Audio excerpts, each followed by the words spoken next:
반갑습니다. 실바의 뉴스 이갑숙의 실버 뇌 크리에이션 칼럼 영상을 기다려주신 여러분께 진심으로 감사드립니다. 자, 3명의 여자 어르신이 서로 자기 집 개 자랑을 합니다. 우리 집 개는 몸이 불편한 나를 위해 슈퍼 가서 물건을 사온다니까. 그러자 옆에 있던 또 한 어르신이 우리 집 개는 슈퍼 가서 카드로 끊고 서명까지 하고 물건을 사온다니까. 얼마나 똑똑해. 그러자 이 어처구니 없는 대화를 듣던 나머지 어르신이 소리를 버럭 지르며 이럽니다. 그 슈퍼 주인이 우리 집 개요. 우리 집 개. 네, 반려견을 키우는 노인은 그렇지 않은 노인에 비해 치매 발병 위험이 40% 낮다는 연구 결과가 나왔습니다. 도쿄도 건강장수의료센터 등의 연구팀은 도쿄도 내에서 4년간 이루어진 65세 이상 남녀 11,000여 명의 역학조사 데이터를 바탕으로 치매 발병과 반려동물 사육의 관련성을 조사했습니다. 그 결과 반려견을 키우는 사람은 그렇지 않은 사람에 비해 치매 발병 위험이 40% 낮았습니다. 연구팀은 설명하기를 반려견을 돌봄으로써 산책을 자주 하게 되고 견주들끼리 또 대화도 나눔으로써 사회와의 그 연결고리가 생겨서 치매 위험을 낮추는 요인일 가능성이 많다고 합니다. 자, 독거노인이 매년 증가하고 있습니다. 혼자 사는 어르신이 많아진다는 것은 그만큼 이 사회에 외로움과 쓸쓸함의 총량이 증가한다는 말이겠죠. 그래서 홀로 지내는 어르신에게 반려동물의 위로는 더없이 클 것입니다. 아니, 절대적입니다. 그런데 반려견을 키우는 것이 여간 부담스러운 일이 아닙니다. 기초노령연금으로 한 달을 사는 어르신은 본인이 먹을 것을 아껴서 반려견 사료와 간식을 사 먹여야 하고 반려견이 아파서 또 병원이라도 한번 데리고 간다면 그 비용이 만만치 않습니다. 그래서 이 자리를 빌어 늘어나는 독거노인과 유기견을 연결해주고 비용을 공동체가 부담하면 어떨까 하는 제안을 해봅니다. 자, 가끔 개하고 달리기를 하는 사람을 봅니다. 그러면 사람이 손해봅니다. 개하고 달리기를 해서 개보다 늦게 뛰면 개만도 못한 사람, 개하고 똑같이 뛰면 개 같은 사람, 개보다 빨리 뛰면 개보다 더한 사람이 되니까요. 네, 자, 요즘 반려견을 데리고 산책하는 분 많이 봅니다. 개가 걷기 싫다는 신용만 하면 바로 달랑 안고 가슴 안으로 폭 안으며 신주 딴지 모시듯 끌어안기도 하고 또 개가 성가시게 지쳤다는 이유로 발로 차려는 신용이라도 했다간 동물 학대죄로 고소당하기까지 합니다. 옛날에는 개가 섬돌까지만 오를 수 있었죠. 감히 마루나 방까지 들어오는 것은 상상도 못했습니다. 또 음식도 사람이 먹다 남은 것만 먹이고 정월 대보름에는 개보름색이라 하여서 하루 종일 굶기기도 하는 등 개는 그야말로 4발 달린 짐승이었을 뿐인데 요즘은 상황이 180도 달라졌습니다. 개가 힘들까봐 멀리 사시는 부모님을 뵈러 가는 일정이나 장거리 여행을 취소하는 경우가 생겨났습니다. 사람 때문에 개를 못 보는 경우는 잘 없어도 개 때문에 봐야 할 사람을 못 보는 일들이 이제 다반사가 되었습니다.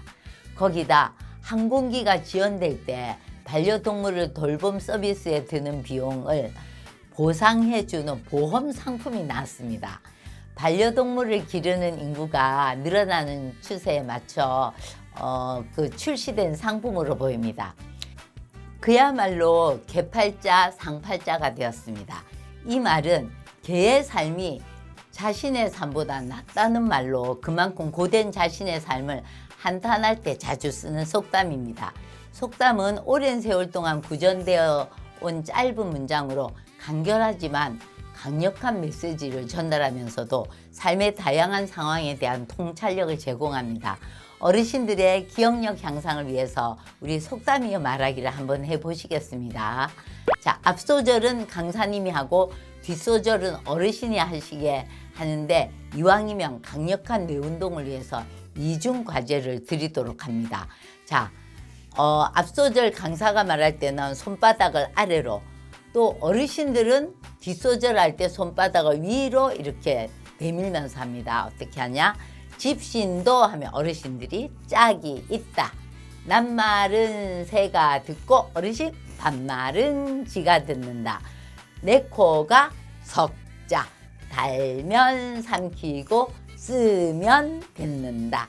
지렁이도 밟으면 꿈틀한다. 왜 지렁이를 밟으면 꿈틀할까요?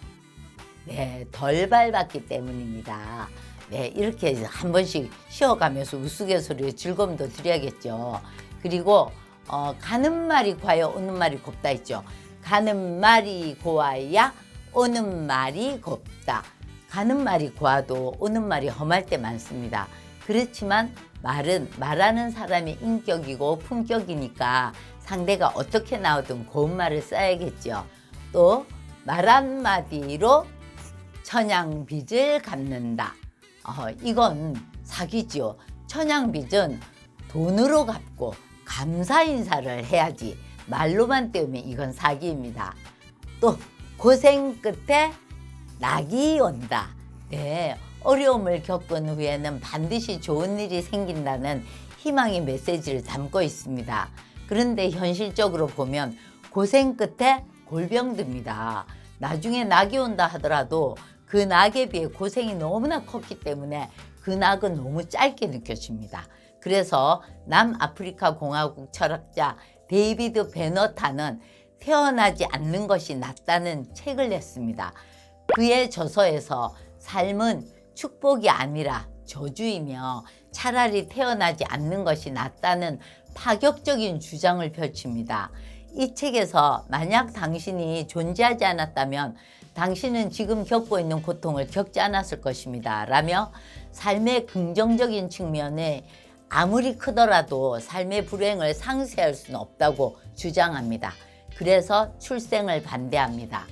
이런 사람을 반출생주의자라고 하는데 반출생주의자 철학자는 우리가 잘 아는 쇼펜하우어를 비롯하여 대표적으로 이런 분들이 있습니다.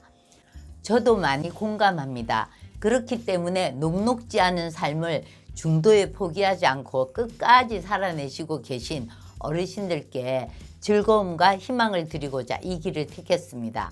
출생은 내 선택이 의해서 결정된 것이 아니니까 태어난 김에 세계 일주도 하면 좋겠지만 아니어도 인생의 고통을 줄이기 위해서 행복한 순간들을 루틴에 집어넣습니다. 토요일에 영화 보기, 외식하기 등 외식은 남의 집 그릇을 사용한다는 점에서 큰 즐거움이죠.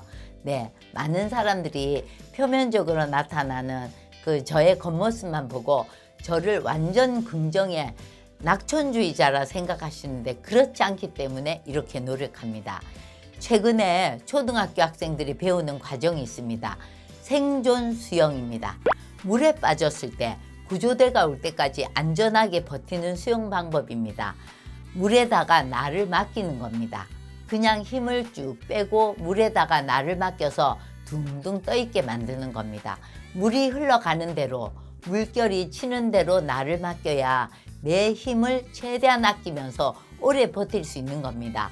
생존 수영에서 힘을 빼는 것이 중요하듯이 우리 인생도 고통스럽지 않게 끝까지 잘 살아내려면 상황을 받아들이고 흐름에 맡기는 태도가 중요한 것 같습니다. 우리 여러분 잘 살아오셨지만 앞으로도 더 잘 살기 위해서 힘 빼는 거 잊지 마시기 바랍니다. 여러분을 응원합니다. 네, 유튜브로 이 영상을 보시는 분 중에 도움이 되셨다면 구독과 좋아요 눌러주시고 이 내용 한글 파일이 필요하신 분은 유튜브 동영상 바로 아래 실버아이뉴스 사이트 주소가 있습니다. 클릭하셔서 복사해 가시면 되겠습니다. 감사합니다.